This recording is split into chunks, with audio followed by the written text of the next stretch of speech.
Welcome to the deep dive. Yeah. You're probably sitting there right now. Maybe you're stuck in traffic on your commute, or maybe you're just waiting for your morning coffee to brew.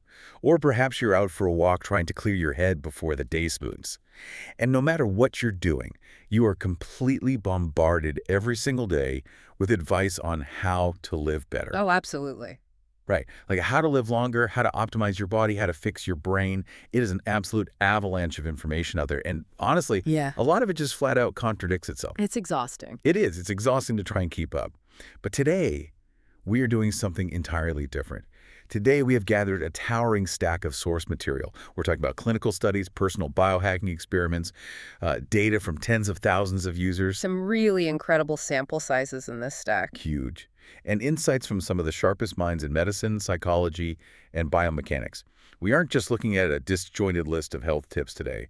What we have here is a paradigm shift in how we understand the human machine. It truly is a shift in perspective. I mean, for decades, the medical and wellness communities have treated the body and the mind as these distinctly separate, almost unrelated entities. Like they're completely different systems. Exactly. We had the fitness bucket over here, the diet bucket over there, and the mental health bucket just hidden away in the corner. But the underlying theme of all the research we are unpacking today is synthesis. True longevity, living a life that is actually robust and vibrant, not just extending your lifespan for the sake of it, requires a holistic alignment. Yeah. We're looking at how your nutrition directly alters your biomechanics, how your mindset physically rewires your nervous system, and really how the modern world constantly, relentlessly tries to interfere with those ancient, brilliant biological pathways. And the mission for this deep dive is straightforward. We are going to extract the absolute best, most actionable nuggets from all these experts, these studies, and these personal experiments, so that you, the listener, can bypass the information overload entirely. We want you to walk away from this conversation with a tangible toolkit for true longevity. That's the goal. And to help me do that, I have the ultimate synthesizer of complex data sitting right across from me. You always manage to take these dense, highly technical clinical outcomes and explain not just what the numbers are, but why they actually matter to our daily routine. Well, I appreciate that. I'm genuinely looking forward to this one because this particular stack of sources challenges so many of our deeply held cultural assumptions. It really does. It forces us to rethink everything from the basic fuel we put in our bodies before a morning workout to how our daily stress levels might literally be rewriting our genetic code. We have a lot of modern dogma to challenge today. I am so ready for this. Okay, let's unpack this. Starting with one of the most stubborn dogmas in the entire fitness world, which is fasted training. Oh, this is a big one. I have to admit, I spent years buying into this. I would wake up at 5 in the morning, chug a glass of bitter black coffee, and go suffer on a treadmill feeling dizzy and weak because I thought those were the rules. Right, because the logic was always pitched to us that if you don't have food in your digestive system, your body has no choice but to burn stored fat. Exactly. But looking at the clinical data in our sources, that entire concept is falling apart. It's falling apart because the physiology just doesn't support the cultural narrative. Let's examine the work of exercise physiologist Dr. Katie Hirsch. She conducted a rigorous 8-week clinical study specifically analyzing overweight adults who were assigned to do high-intensity interval training, or HIT, on stationary bicycles. And this wasn't just a survey, right? No, not at all. This was a highly controlled 8-week clinical intervention, and her findings directly challenged the fasted cardio obsession. She divided the participants. One group trained completely fasted, as the dogma suggests, and the other group consumed just 7 to 10 grams of essential amino acids about 30 minutes prior to jumping on the bikes. Which, just to contextualize that for you listening, is a microscopic amount of food. 7 to 10 grams of amino acids is barely a handful of calories. It is not a plate of eggs and toast. Right, it's an incredibly small metabolic intervention. But the physiological results of that tiny intervention were staggering. The group that consumed those essential amino acids experienced vastly superior muscle remodeling compared to the fasted group. Right. And perhaps more surprisingly to the fasted cardio advocates, they showed increased post-workout fat oxidation. So they burn more fat by eating beforehand. Exactly. The old logic of starving yourself to burn fat completely fails here. By giving the body just a tiny bit of the foundational building blocks of protein before the exertion, you actually signal to the body that it's safe. You signal that it has the resources to build muscle and oxidize fat. What fascinates me most about her findings is the psychological component. The group that took the amino acids reported a significantly lower rate of perceived exertion. They felt better doing it. The workout literally felt easier to them, even though they were doing the exact same high-intensity intervals. If we bring this back to your daily routine, it poses a major question. Why on earth would you choose to suffer through a miserable fasted workout, feeling faint and exhausted, when consuming a tiny bit of protein yields superior physiological results and makes the whole experience feel far less punishing? That is the crucial takeaway. Fasted training, especially high-intensity training, often puts the body into an acute stress state. From an evolutionary perspective, your body thinks, we are starving and we are sprinting to escape a predator. So it panics. It panics, it spikes cortisol. To get immediate energy, it can actually break down your hard-earned muscle tissue to convert it into glucose. But by providing those essential amino acids beforehand, you bypass that internal panic response. You give your muscles the precise fuel they need to repair themselves, which ultimately leads to a higher resting metabolic rate because you are preserving muscle mass. It's about working in tandem with your physiology. Yes, rather than constantly fighting against it in a forced state of deprivation. Which provides a perfect bridge to another massive dietary fear we need to address, and that is the demonization of carbohydrates. We have been living in a low-carb, keto-obsessed culture for years now. People look at a sweet potato or bowl of rice like it's a toxic substance. They really do. But in our sources, physique engineer Philip Pate makes a compelling, science-backed case for carbs, specifically if you are engaged in resistance training. Pape's approach is rooted purely in cellular biology. When you perform resistance training, when you're lifting heavy weights and demanding explosive power from your muscles are not running on dietary fat. They are running on glycogen and ATP. Right. ATP is adenosine triphosphate, which is the primary energy carrier in all living organisms. And the most efficient, biologically preferred way for your body to produce ATP and replenish muscular glycogen is through the consumption of carbohydrates. He used a great analogy in his notes. He talked about clients who come to him suffering from chronic fatigue because they've been adhering to strict low-carb diets for months or even years. They feel sluggish, their lifts are stalling, they have brain fog, and they're generally miserable. Yeah, they're depleted. He simply introduces a pre-workout banana, just one banana, and he describes that single piece of fruit as acting like rocket fuel for these clients. Because biologically, that is exactly what is happening. When you deprive someone who lifts weights of carbohydrates, you're essentially asking a high-performance sports car to run on fumes. Now, the body is adaptable. It can synthesize energy from fat and protein through a process called gluconeogenesis. But we need to understand what that actually means. Gluconeogenesis is an inefficient, highly stressful process. Can you break that down for us? What does that process actually look like in the body? Because gluconeogenesis sounds like something from a medical textbook. Sure. Think of it this way. Your body needs a specific fuel to keep the furnace burning, and that fuel is glucose. Carbohydrates are like perfectly chopped firewood, ready to be tossed right into the furnace. It burns clean and hot. Okay, I'm with you. Gluconeogenesis is what happens when you run out of firewood. Your body still needs to keep the furnace going, so it starts ripping the wooden siding off your house, tearing up the floorboards, and chopping up your furniture to throw into the fire. Oh, wow. That sounds terrible. It works. You won't freeze to death, but it takes a massive amount of energy to rip apart the house, and it leaves the structure damaged. When you eat that pre-workout banana, those carbohydrates are rapidly broken down into glucose, shuttled into the bloodstream, and delivered directly to the muscle tissue right when it needs it most. You don't have to tear down the house. Exactly. You don't have to tear down the house. It vastly improves endurance during the workout, and it drastically accelerates recovery afterward because the muscles are not left totally depleted. So the theme emerging here is give the body what it actually requires to perform its duties. And that ties beautifully into an inspiring personal experiment from fitness coach Alicia Erickson. Her story is a phenomenal real-world application of this. It's a great case study. She got sober at age 45, completely quit processed sugars, and decided she wanted to fundamentally reshape her physical health. But instead of going the traditional route of starving herself into a massive calorie deficit, she lifted weights while eating at maintenance calories. Which is a critical distinction. She was consuming exactly the amount of calories her body naturally required to sustain its current weight. There was no extreme deprivation. Right.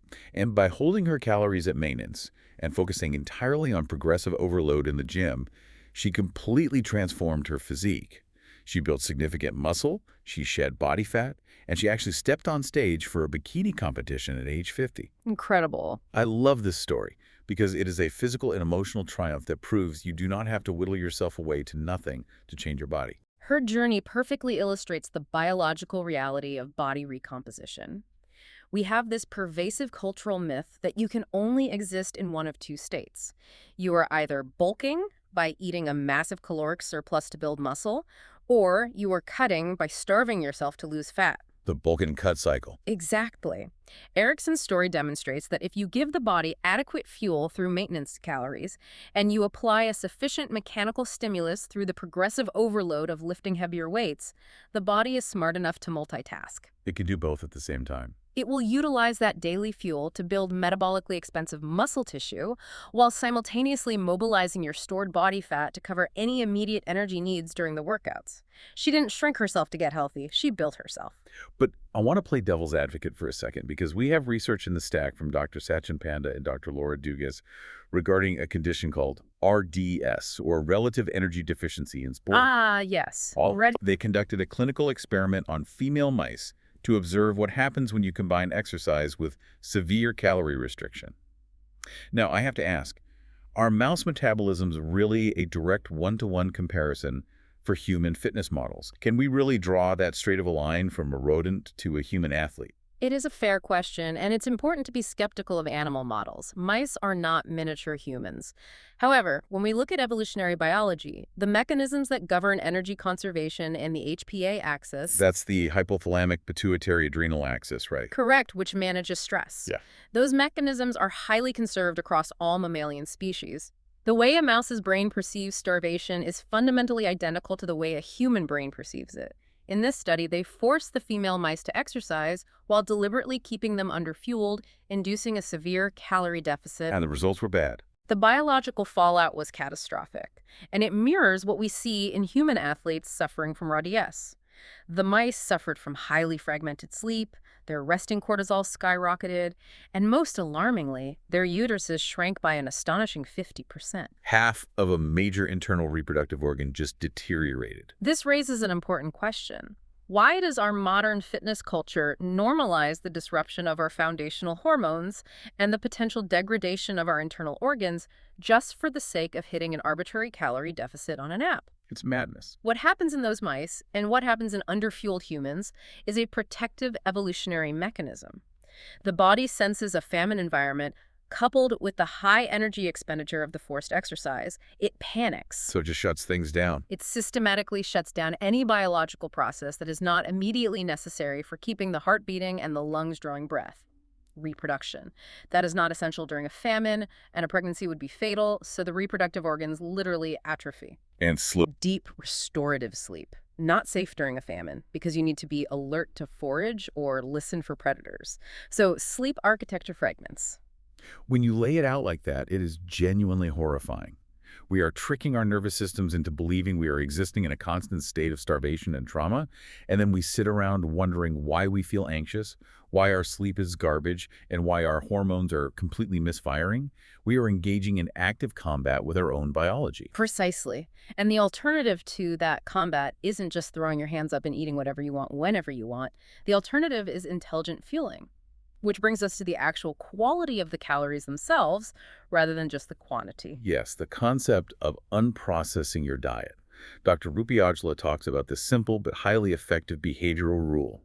Shop the outer aisles of the grocery store. That is where the single-ingredient foods live. The produce, the meats, the eggs, the dairy.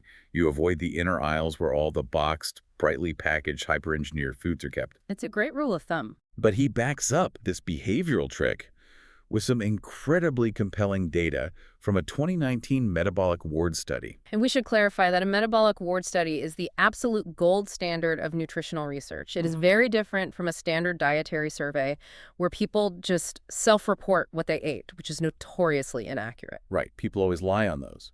Or forget. Exactly. In a metabolic ward, participants live in a controlled facility. Every single calorie they consume, every gram of macronutrient, and their total energy expenditure is meticulously measured by researchers. In this specific 2019 study, they provided participants with either an ultra-processed diet or a minimally processed diet. The meals in both diets were perfectly matched. Matched how? They had the exact same amount of calories, sugar, fat, fiber, and macronutrients presented to them. The only rule was that participants could eat as much or as little as they naturally wanted from the food provided. And what were the results when they let human nature take the wheel? When the participants were exposed to the ultra-processed diet, they spontaneously overconsumed an average of 500 extra calories a day compared to when they were on the minimally processed diet. 500 extra calories. Even though the fiber and macronutrients matched on paper, the physical structure of the food completely altered their consumption habits. 500 calories a day. That is the equivalent of an entire extra meal or a massive dessert just slipping in under the radar without them even realizing they were overeating. And I think it is so important to relate this back to you, the listener. If you are sitting there struggling with overeating, if you feel like you are constantly battling cravings and losing, you need to hear this. It is not a moral failing. It is not a lack of willpower or discipline. No, not at all. This study proves that ultra-processed engineered foods literally hijack your brain's satiety signals. These products are scientifically designed in laboratories to bypass the stretch receptors in your stomach and to mute the hormone leptin, which is the signal that tells your brain you are full. That is the insidious nature of food engineering.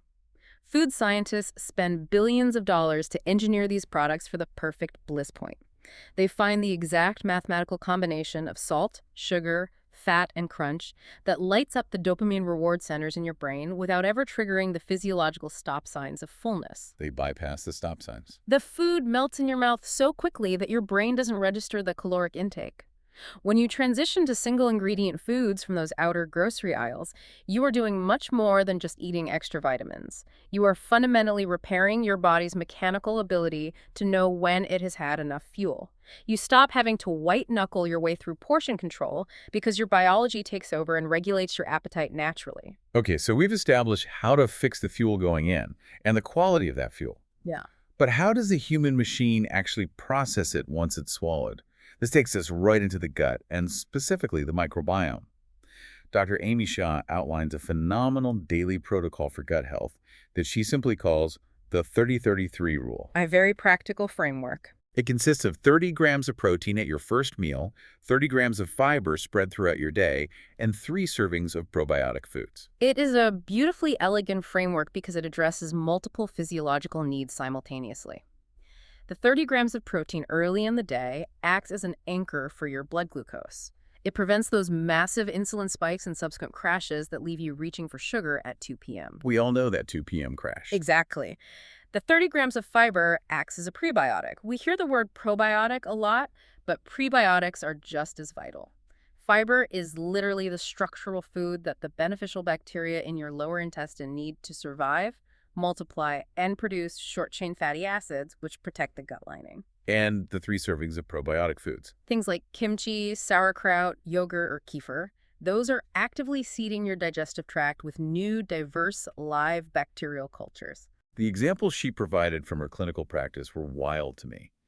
She noted that patients who strictly followed this protocol to repair their depleted microbiomes were actually able to reverse lactose and gluten intolerances. They went from being unable to digest these foods without severe distress to processing them normally.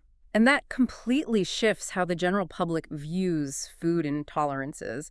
We often think of them as permanent genetic life sentences. People think, I'm lactose intolerant, my body just hates dairy, end of story. Right, they just accept it forever. But what Dr. Shah is demonstrating is that in many cases, especially adult onset intolerances, these are actually the symptoms of a depleted, damaged microbiome.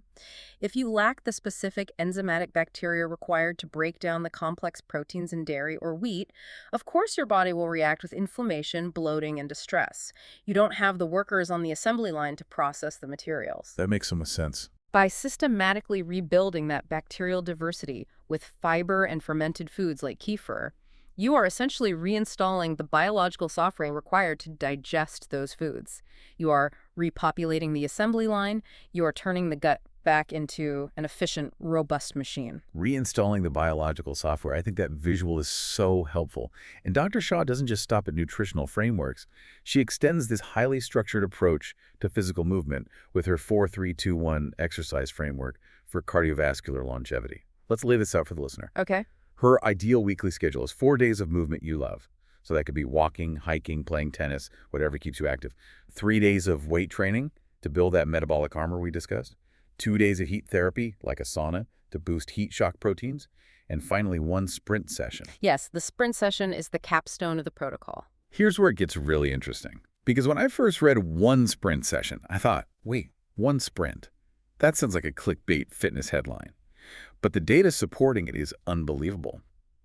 The sources highlight a 2-year clinical study out of Texas that focused entirely on sedentary individuals. These people incorporated just 1 sprint session a week, pushing their bodies to 85% of their maximum heart rate. And the outcome. The outcome was they found they successfully reversed the aging of their hearts by 20 years.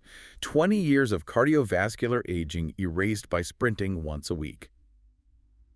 You have to explain the mechanism here, because how is that physically possible? It sounds exaggerated, but it comes down to a concept called cardiovascular elasticity.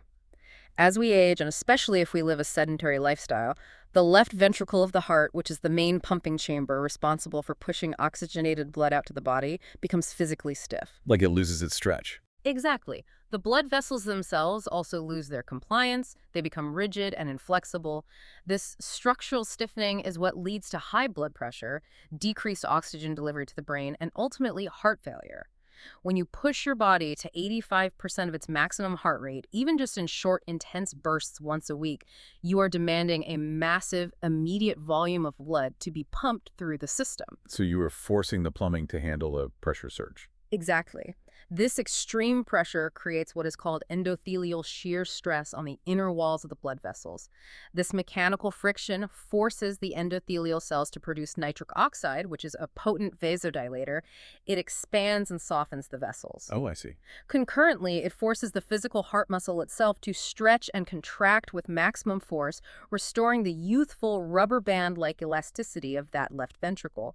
You literally cannot get this specific structural benefit from slow, steady-state jogging because the pressure never gets high enough. The intensity itself is the medicine. The intensity is the medicine. That is a profound takeaway. So if you are out there incorporating these sprints and lifting these weights, how do you know if your body is actually recovering from it all? How do you measure if your nervous system is handling the stress of the workouts, plus the stress of your job and your life? You need a metric. Right. Our sources point to one ultimate metric. A massive study by Dr. Greg Grusicki and Kristen Holmes from WMO analyzed 21,000 members and over 2 million nights of sleep data. And they concluded that tracking your heart rate variability coefficient of variation, or HRVCV, over a 7-day period is the undisputed gold standard for measuring your autonomic nervous system's resilience. It's a fantastic metric. But HRVCV is a mouthful. Can you explain what that actually measures in plain English? Absolutely. Most people are familiar with their resting heart rate. Say it sits at 60 beats per minute. But a healthy heart does not beat like a perfectly timed metronome. The millisecond time gap between each beat slightly varies. That tiny variation is your heart rate variability, or HRV. Okay, so variation is good. Yes.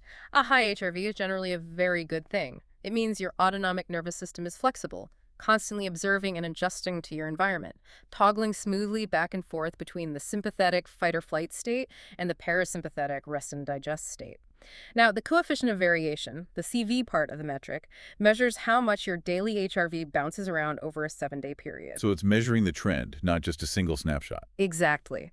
If your HRV is wildly high on a Tuesday and terribly low on a Wednesday, your CV is high. A high CV indicates your nervous system is erratic. It is struggling to maintain equilibrium and is easily knocked off balance by daily stressors.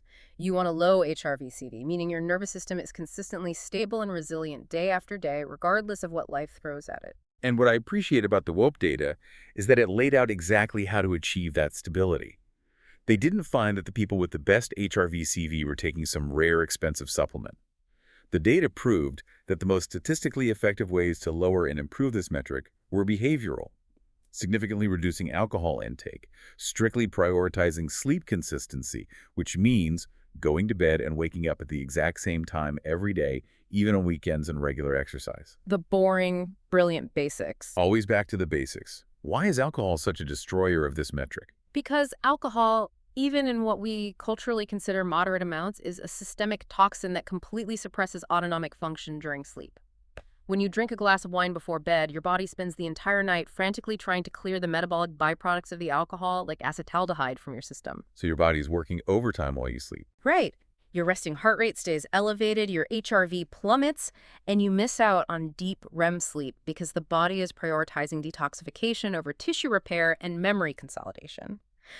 And regarding sleep consistency, that is simply about honoring your circadian rhythm. When your brain knows exactly when it is supposed to power down and power up, your entire endocrine system harmonizes, stabilizing your HRVCV. Speaking of the endocrine system and how we intervene medically, we need to pivot to section 3 of our stack. Because if we are talking about longevity and health right now, we have to talk about one of the biggest medical phenomena of our current era. GLP-1 weight loss medications like Ozempic and semaglutide. They are absolutely everywhere. They really have taken over the culture. Now, we have to acknowledge that for people facing severe obesity or those struggling with deeply entrenched insulin resistance, these medications are genuine lifesavers. They clear glucose from the blood and they work miracles for metabolic disease. But Dr. Tina Moore has issued a highly specific warning about how these drugs are affecting the broader public. It is a very necessary, nuanced warning. These GLP-1 agonists are incredibly effective at suppressing appetite centrally in the brain and slowing gastric emptying in the stomach. People lose weight rapidly because they simply do not want to eat. However, Dr. Moore points out a clinical reality that is often glossed over. Without concurrent resistance training and highly prioritized protein intake, up to 40% of the total weight lost on these drugs is lean muscle mass, not body fat, structural muscle. 40%. That is devastating to your metabolism if you aren't actively fighting to preserve it. It is setting the stage for future frailty. Muscle is not just for aesthetics, it is your metabolic engine. It is your primary sink for disposing of blood glucose, and it is your armor against osteoporosis and physical decline as you age. If you lose 40% of your muscle mass, you are drastically lowering your resting metabolic rate. You are shrinking the engine. And it makes rebounding worse, right? Exactly. This danger is compounded by the data from the British medical journal meta-analysis included in our sources. The researchers looked at what happens when patients eventually stop taking the medication. The data showed that patients regained weight at an average of 0.4 kilograms per month, returning to their complete baseline weight in roughly 1.7 years. But the underlying tragedy of that statistic is when they regain the weight, they are highly likely to be regaining purely fat, not the dense muscle tissue they lost. So they end up structurally and metabolically worse off than when they started the drug. If we connect this to the bigger picture, modern pharmaceuticals are incredible, powerful tools, but they cannot bypass the fundamental biological requirements of human physiology. A drug can force your body into a massive calorie deficit, but a drug cannot synthesize muscle tissue for you. A drug cannot strengthen your bone density. A drug cannot improve the cardiovascular elasticity we talked about earlier. You still have to do the work. If you use these medications as a magic pill without fundamentally changing your lifestyle, without lifting heavy weights and aggressively eating protein, you are setting yourself up for a metabolic rebound when you eventually transition off them. It is a vital reality check. But while we are on the topic of specific medical interventions, there's another area where targeted, careful therapy seems absolutely crucial, and that is midlife hormonal changes.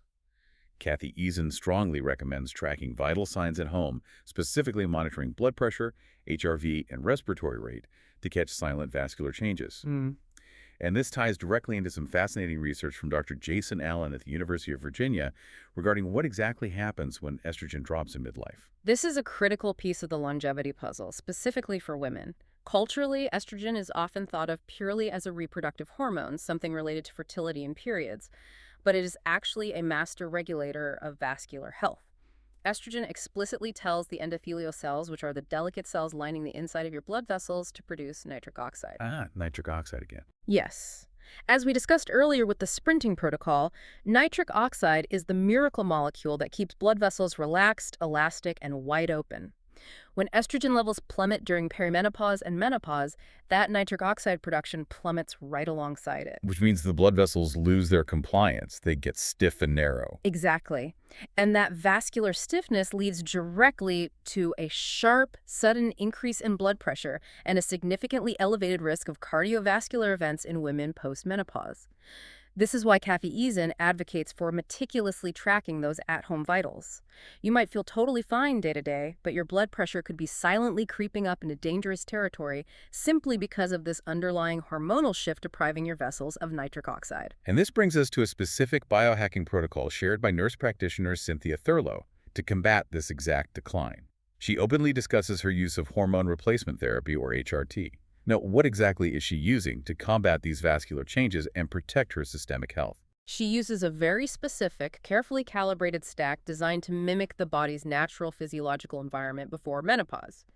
Her protocol includes a zero point zero 0.05 milligram estradiol patch, a pea-sized amount of 1% testosterone gel, and 200 milligrams of compounded sustained-release progesterone taken 6 nights a week. That is highly specific. Why those exact formats? The formats matter just as much as the hormones themselves. The estradiol patch provides a steady, continuous transdermal supply of estrogen to protect that endothelial function and nitric oxide production, while also maintaining bone mineral density and cognitive function. Transdermal meaning through the skin, so it bypasses the liver? Right. And the testosterone gel is vital because women need testosterone too. It is crucial for maintaining muscle mass, daytime energy, and libido. And the oral progesterone, particularly when taken at night, has a profoundly calming effect on the central nervous system. It acts on the GABA receptors in the brain, drastically improving deep sleep architecture, which is often severely disrupted by night sweats and anxiety in midlife. She isn't just treating hot flashes, she is systematically protecting her cardiovascular system, her skeleton, and her executive brain function from degradation. It is systemic biohacking using the body's native language. Speaking of native languages and biomimicry, I want to transition to one of the wildest stories in this stack. We are moving from hormones to an incredible topical intervention. Justin Gardner explains the science behind stabilized hypochlorous acid, which is a non-toxic spray used for wound healing. This is a really fascinating compound. And then we have this incredible anecdote from Dr. Tina Moore to illustrate it. She was vacationing in Hawaii, and she accidentally stepped on a sharp rock in the ocean, suffering a deep puncture wound in her foot. Anyone who has been in tropical environments knows that a puncture wound in warm seawater is an absolute recipe for a horrific, stubborn staph infection. Well, it's so dangerous. But instead of pouring toxic chemicals, bleach, or heavy pharmaceutical antibiotics onto the open wound, she repeatedly used hypochlorous acid gel. And the reason this works so effectively, without the collateral damage of traditional antiseptics, is rooted entirely in biomimicry. Hypochlorous acid is not some synthetic alien chemical created in a pharmaceutical lab to scorch the earth and kill everything it touches. It is the exact same antimicrobial compound that your own immune system produces when it is fighting off pathogens. Wait, our bodies make it? Yes. When your body detects a bacterial invader in a cut, your neutrophils, a specific type of white blood cell, rush to the site and literally manufacture hypochlorous acid to destroy the bacteria from the inside out. So by spraying this on the wound, she wasn't introducing a foreign substance. She was basically just handing her immune system extra ammunition that it already knew exactly how to use. It completely healed the puncture wound and prevented any staph infection. And the absolute best part is that because it is a biologically recognized substance, it doesn't nuke the entire local microbiome of the skin the way harsh chemical antiseptics do. It kills the bad guys without destroying the healthy protective ecosystem of the skin surrounding the wound. Exactly. It highlights a massive philosophical shift in how we approach healing and longevity. Instead of trying to carpet bomb the body with harsh external chemicals that cause downstream side effects, the most advanced biohacks are simply mimicking, supporting, or amplifying the body's own innate healing mechanisms. We are learning to work with the machine, not against it. So hypochlorous acid is a great example of biomimicry, using natural compounds the body already recognizes to heal physical trauma. But our sources show this concept goes beyond just chemicals and topical gels. It also applies to energy and light. The light therapy data is incredible. Dr. Andrew Huberman discussed a fascinating study by Dr. Glenn Jeffrey at University College London regarding reversing the aging of our vision. The study took subjects over the age of 40 and had them look at a specific 670 nanometer wavelength of red and near-infrared light for just 2 to 3 minutes early in the morning. And the result? A 22% improvement in visual acuity. They literally reversed the aging of their retinal neurons just by looking at a specific color of light. That sounds like absolute science fiction. It does sound like science fiction, but the mechanism is purely mitochondrial, and it makes perfect biological sense when you break it down. The cells in your retina, specifically the photoreceptors, have one of the highest energy demands of any tissue in the entire human body. They are constantly working to process visual data. Right, processing light. As we age, the mitochondria, which are the microscopic power plants within those cells, start to decline in function. They produce less ATP, less cellular energy.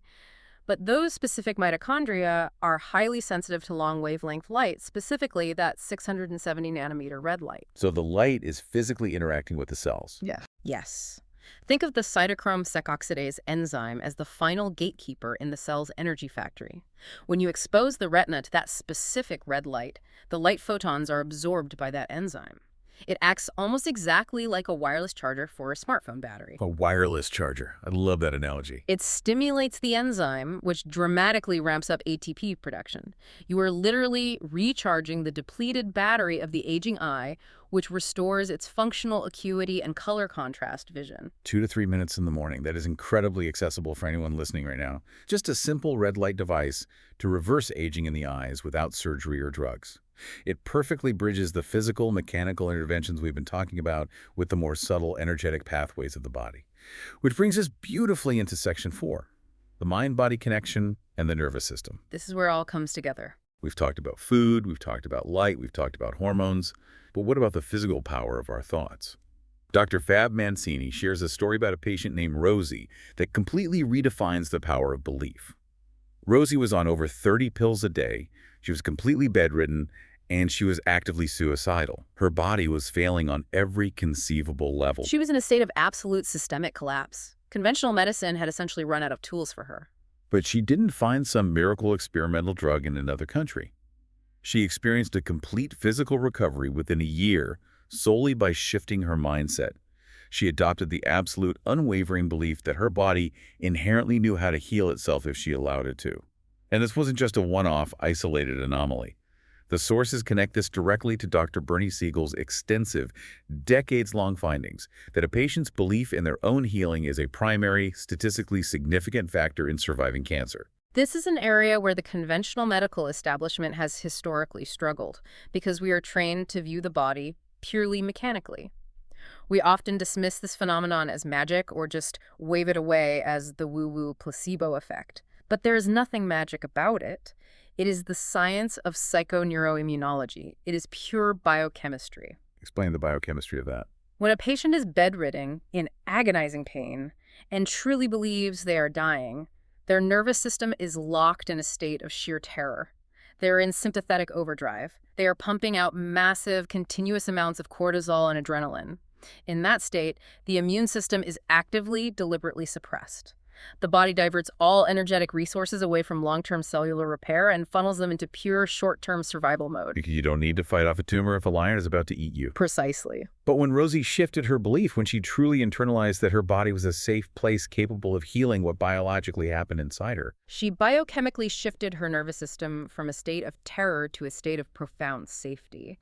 By changing her thought pattern, she activated the parasympathetic nervous system. When the brain genuinely perceives that the body is safe, cortisol levels plummet. Systemic inflammatory markers drop. The immune system is given the green light to come back online at full capacity. Natural killer cells proliferate to hunt down disease. Endogenous opioids, which are pain-relieving chemicals produced naturally inside the body, are released into the bloodstream. It's a cascade of healing. Her belief didn't magically mystically cure her. Her belief created the exact internal biochemical environment that allowed her biological machinery to finally do the heavy repair work it was designed to do all along. it is the ultimate cascade effect. Your thoughts literally command your chemistry. And if we want to talk about how deeply these biological states run, we have to look at epigenetics and the vagus nerve. Dr. Sonia Jensen focuses heavily on manually regulating the nervous system in moments of acute stress. She advocates for physical techniques like humming, singing, shaking the body, or using cold exposure to stimulate the vagus nerve. The vagus nerve is the superhighway of communication between the brain and the gut, and it is the master controller of that parasympathetic rest and digest state we just mentioned. Things like humming or singing create specific vocal cord vibrations that physically stimulate the vagus nerve in the neck. That stimulation sends an immediate hardwired electrical signal up to the brain that says, we are safe, you can power down the threat response. Just shaking the body. Shaking the body physically discharges trapped adrenaline from the muscles, much like a gazelle literally shakes its entire body after escaping a cheetah. And the urgency of managing these acute stress states cannot be overstated, because untreated trauma doesn't just evaporate into the ether. It leaves a physical, inheritable scar on your DNA. The sources bring up Dr. Rachel Yehuda's clinical study on Holocaust survivors. This is heavy, but it is incredibly important to understand. She found that the extreme trauma these survivors endured actually epigenetically altered their descendants. The data showed that infants were being born to these survivors with severe adrenal insufficiency. This research completely upended our traditional understanding of genetic inheritance. We used to think you only pass down your static genetic code, the fixed blueprint for hair color, eye color, and height. But epigenetics shows us that the expression of those genes, whether they are turned on or off, can be permanently altered by environment and severe experience. It's like the hardware stays the same, but the software gets rewritten. That's a great way to put it. The Holocaust survivors experienced such profound, prolonged starvation and terror that their bodies permanently altered the epigenetic tags on the genes regulating cortisol production. They essentially adapted their biology to survive in a world of constant, unimaginable horror. And they passed those adapted, altered tags down to their children. The children were born biologically preconditioned for a traumatic world, exhibiting abnormal cortisol levels and adrenal insufficiency from the moment of birth. So what did this all mean for the listener? I think it means that our daily stress management, the way we handle a toxic boss or an argument with a spouse or financial panic, isn't just about making ourselves feel a little better in the moment with a glass of wine. It is literally altering our genetic legacy. Taking 5 minutes to hum, or take a cold shower, or consciously regulate your vagus nerve after a stressful meeting is an act of genetic hygiene. Genetic hygiene, that's powerful. You are actively preventing your daily stress from becoming hardwired into your biology and potentially passing it on. Exactly. You are breaking the chain of stress inheritance. You are refusing to pass the physiological burden of your modern stress onto the next generation. That is heavy, but it's also deeply empowering because it means we have control. And speaking of breaking chains, let's talk about the psychological chains we put on our own identities. Olympic snowboarder Shaun White shared a deeply personal experiment regarding this in the sources. He suffered a devastating, highly public loss at the Olympics. And in the aftermath, he started reading Eckhart Tolle's A New Earth and Byron Katie's Loving What Is. He realized that his entire identity was tied up in a massive, crushing, limiting belief, which was, I am not enough unless I am winning. Which is a remarkably common pathology among elite athletes, CEOs, and high achievers. Their self-worth is entirely outsourced to external metrics: gold medals, bank account balances, job titles. If they lose the external metric, they lose their entire sense of self. But I want to know how he actually fixed it. Because it's easy to read a book, but how did he apply it? By doing the internal work outlined by Tolle and Katie, he managed to actively divorce his self-worth from his achievements. He found fulfillment just in being himself, outside of the rigid construct of Shaun White, the competitor. And the paradox here is beautiful. By breaking that belief, by no longer needing the gold medal to feel worthy as a human being, he was able to compete with a much clearer, calmer head. The desperate, clutching anxiety was gone, and he went on to win another Olympic gold medal. It perfectly illustrates the physical performance cost of anxiety. When your literal self-worth and identity are on the line during a performance, your nervous system interprets failure not just as a lost game, but as an existential threat to your survival. You tense up, you overthink your mechanics. You lose the flow state, which is that state of effortless, subconscious execution. You get in your own way. Right. By reframing his identity and realizing he was already enough, Shaun White removed the existential threat from the halfpipe. He didn't have to defend his ego anymore. He could just snowboard. And an unburdened, relaxed mind allows for peak physical execution. It's letting go of the outcome to actually achieve the outcome. Which leads us right into the final section of our deep dive, Section 5, Daily Psychology, Emotional Framing, and Modern Society. We've talked about deep trauma and core beliefs, but what about the mundane, annoying, looping thoughts that plague us every single day? The daily chatter. Yes, the daily chatter. The sources bring in journalists Dan Harris and Michael Pollan, who use a brilliant, simple framing trick. Instead of saying, I am angry when they get triggered, they suggest shifting your internal language to anger is happening. It is a subtle linguistic shift, but it has a profound neurological impact. When you say, I am angry, you are fusing your entire identity with a temporary volatile emotional state. You become the anger, the ego attaches to it. But when you say anger is happening, you create cognitive distance. You step back. You observe the emotion as a temporary physiological phenomenon passing through your body, much like observing a storm system passing overhead. It reduces the shame associated with negative emotions, and it stops the endless rumination because you aren't identifying with the storm. Priyanka Chopra Jonas uses a similar cognitive behavioral trick that I really loved. When she catches herself spiraling into anxious thoughts, when your brain is just generating terrible scenarios at 3 a.m., she stops and asks herself one question: is this thought constructive? And she actively reminds herself that thoughts are not facts.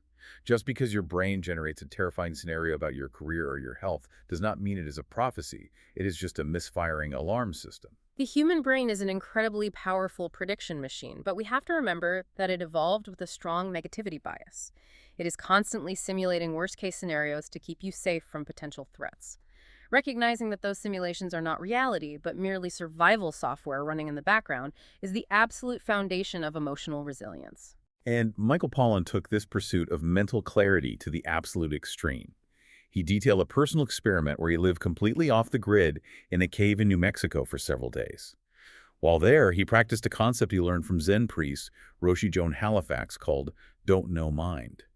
Instead of trying to achieve some grand mystical enlightenment or solve all his life's problems, he applied this beginner's undivided attention to mundane chores, sweeping the dust off the cave floor, making a simple cup of tea. He essentially removed the mental chatter of regretting the past and projecting into the future, and anchored his nervous system entirely in the present somatic experience of the physical world. And he found that this undivided attention to sweeping a dirt floor was just as profound and brought him just as much peace as any seated, silent meditation. The takeaway for you listening isn't that you need to go abandon your life and find a cave in New Mexico. It's that finding profound peace just requires undivided attention to the present moment, even if that moment is just folding your laundry, washing the dishes, or driving your car. The extraordinary is always hidden within the ordinary, provided you have the focused attention to actually see it. But maintaining that focus and maintaining that peace can be incredibly difficult, especially when we are forced to interact with people in modern society who might not have our best interests at heart. Right, which is why spotting toxicity is such a crucial life skill for protecting your peace. Behavior expert Vanessa Van Edwards provided some fascinating insights into nonverbal cues. She talks about danger zone microexpressions that narcissists, manipulators, and liars often exhibit. Things like involuntary lip pursing, sudden physical distancing when asked a direct question, or sharply increased blink rates. These are known in behavioral psychology as autonomic leakage signals. When someone is engaged in deception or actively masking their true intent, it requires a massive amount of cognitive load. The brain is working so hard to maintain the architecture of the lie that it fails to control subtle involuntary physiological reflexes, hence the rapid blinking or the tightening of the lips. The truth is literally leaking out of their nervous system. The ultimate, most famous example she gives is Elizabeth Holmes, the founder of Theranos. This blew my mind. Holmes famously manufactured this artificially lowered, deep baritone voice to project authority, dominance, and competence to Silicon Valley investors. But her former employees noted that when she was intoxicated, when her prefrontal cortex was suppressed by alcohol, and she simply couldn't maintain the massive cognitive mask required to fake her voice, she would completely revert to her natural, much higher pitch. It is a perfect example of how the physical body eventually betrays the psychological facade. What's fascinating here is, why does she feel the intense need to construct that bizarre physical facade in the first place? It points to a deep systemic societal issue regarding how we value superficial markers of success, dominance, or competence over actual, quiet authenticity. And that desperation for superficiality is reaching terrifying extremes today. Author and athlete Rich Roll critiques an incredibly toxic internet trend happening right now called Looksmaxxing. Have you seen the videos of this? Unfortunately, yes. Young men are literally obsessing over their physical aesthetics to the point where they are taking literal hammers to their own faces, smashing their facial bones to create microfractures, hoping it will heal back into a more defined, hypermasculine, chiseled jawline. It is deeply disturbing to watch. It represents a total, catastrophic collapse of internal validation. When an entire generation of young men feels so completely devoid of inherent worth, so hollowed out by social media algorithms that prioritize physical perfection and aesthetic dominance above all else, they turn to self-mutilation just to feel seen or valued by the digital tribe. It is heartbreaking that this is where we are. But Rich Roll doesn't just critique the horror of it. He offers the antidote. He tells these young men to put their phones down. Stop staring in the mirror, analyzing your flaws. Pursue difficult, physical, functional goals. Build something with your hands. Lift heavy things to see what your body can do, not what it looks like. And most importantly, serve your local community. Because true, unshakable self-esteem cannot be bought, it cannot be hacked, and it certainly cannot be achieved with a hammer. It has to be earned through difficult action and genuine connection to others. Genuine self-esteem is the byproduct of overcoming adversity and contributing value to the tribe. When you do hard things, when you serve others, you prove to your own subconscious that you are capable and valuable. That internal proof is the only true armor against the toxicity of external judgment. Doing hard things. Choosing the hard path. That brings us perfectly to our final source, Jay Shetty. He talks about the psychological concept of status quo bias. He explains that the human brain naturally prioritizes energy efficiency above almost all else. The brain doesn't want to change because change requires burning valuable metabolic energy to forge new neural pathways. So the brain actively traps people in comfortable stagnation. This is why people stay in unfulfilling, soul-crushing jobs for decades or remain in toxic relationships long after they know they should leave. The known misery is perceived by the primitive brain as safer than the unknown possibility, simply because the known requires less energy to process. The brain essentially says, we might be miserable, but we are surviving, so don't change anything. Exactly. It's the ultimate energy efficiency trap. But the listener takeaway here is vital. You become your repeated patterns, not your future intentions. You can intend to write a book, you can intend to get healthy, you can intend to leave the bad job. But if your daily pattern is sitting on the couch scrolling through your phone, you simply become the person who sits on the couch. We have to actively challenge you, the listener, to practice the habits of the life you want today. You have to choose meaningful discomfort over comfortable stagnation. Because the discomfort of growth is temporary and leads to expansion, but the discomfort of regret is permanent and leads to bitterness. Man, what a journey we have been on today. We have covered a staggering amount of ground.